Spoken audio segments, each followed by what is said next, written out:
ಇವತ್ತು ನಾವು ಹೋಗಿದ್ದು ಸೆಂಟ್ ಫಿಲಮಿನಾ ಚರ್ಚ್ಗೆ. ಹಾಯ್ ಹಲೋ ನಮಸ್ತೆ ಎಲ್ರಿಗೂ, welcome to my mini blog. ಇವತ್ತು ಶುಕ್ರವಾರ ಆಗಿರೋದ್ರಿಂದ ಮನೆಯಲ್ಲಿ ಬೆಳಗ್ಗೆ ಪೂಜೆ ಮಾಡಿ ರೆಡಿಯಾಗಿ ಪ್ಲಮ್ ಕೇಕ್ ಇತ್ತು ಅಂತ ಅದನ್ನು ಇಟ್ಕೊಂಡು ಹೋಗಿದ್ದು CBS ಕಡೆಗೆ. ನನ್ನ ಫ್ರೆಂಡ್ಸ್ ಆಲ್ರೆಡಿ ಬಂದು ವೆಯ್ಟ್ ಮಾಡ್ತಿದ್ರು. ಅವರಿಗೆ ಅಂತ ತೊಗೊಂಡೋಗಿದ್ದು ಪ್ಲಮ್ ಕೇಕ್ನ ಕೊಟ್ಟು ಅಲ್ಲೇ ತಿಂದು ಖಾಲಿ ಮಾಡಿ CBSಯಿಂದ ನೆಟ್ಕೊಂಡು ಹೋಗಿದ್ದು ಸೆಂಟ್ ಫಿಲಮಿನಾ ಚರ್ಚ್ ಕಡೆಗೆ.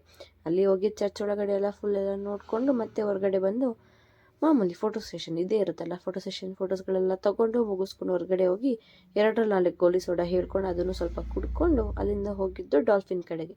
ಹೊಟ್ಟೆ ಸಿದ್ದಿತ್ತು ಅಂತ ಅಲ್ಲಿ ಹೋಗಿ ಸ್ವಲ್ಪ ಅದು ಇದು ಐಸ್ ಕ್ರೀಮ್ ಎಲ್ಲ ತಿನ್ಕೊಂಡು ಮತ್ತೆ ಅಲ್ಲಿಂದ ಹೋಗಿದ್ದು ಅರಮನೆಗೆ ಫ್ಲವರ್ ಶೋ ನೋಡೋಣ ಅಂತೇಳಿ. ಬಟ್ ಹೊರಗಡೆ ನಾನೇ ನೋಡ್ಕೊಂಬರೋಣ ಫ್ಲವರ್ ಶೋನ ಅಂತೇಳಿ ಮತ್ತೆ ಟಿಕೆಟ್ ತೊಗೊಂಡೇನು ಅಂತ ಹೊರಗಡೆ ಹೋಗಲಿಲ್ಲ. ಅಲ್ಲಿ ಸ್ವಲ್ಪ ಫೋಟೋಸ್ಗಳು ತೊಗೊಂಡು ಅಲ್ಲಿಂದ ಹೊರಗಡೆ ಬಂದ್ವಿ. ಮತ್ತೆ ಸುಬ್ಬಿಯಕ್ಕನ ಬರ್ಡೇ ಪಾರ್ಟಿ ಆಗಿರಲಿಲ್ಲ ಅಂತೇಳಿ ಮತ್ತೆ ಸೋಡಾ ಕುಡಿಯೋಣ ಅಂತೇಳಿ ಮತ್ತೆ ಡಾಲ್ಫಿನ್ ಕಡೆಗೆ ಹೋದ್ವಿ. ಮುಗಿಸ್ಕೊಂಡು ಬಂದು ಅಮ್ಮ ಬಂದು ಪಿಕ್ ಮಾಡಿದ್ರು ಮನೆಗೆ. ಇವತ್ತಿನ ಕತೆ ಅಷ್ಟೇ. ನೆಕ್ಸ್ಟ್ ಬ್ಲಾಗಲ್ಲಿ ಸಿಗೋಣ. Thank you for watching.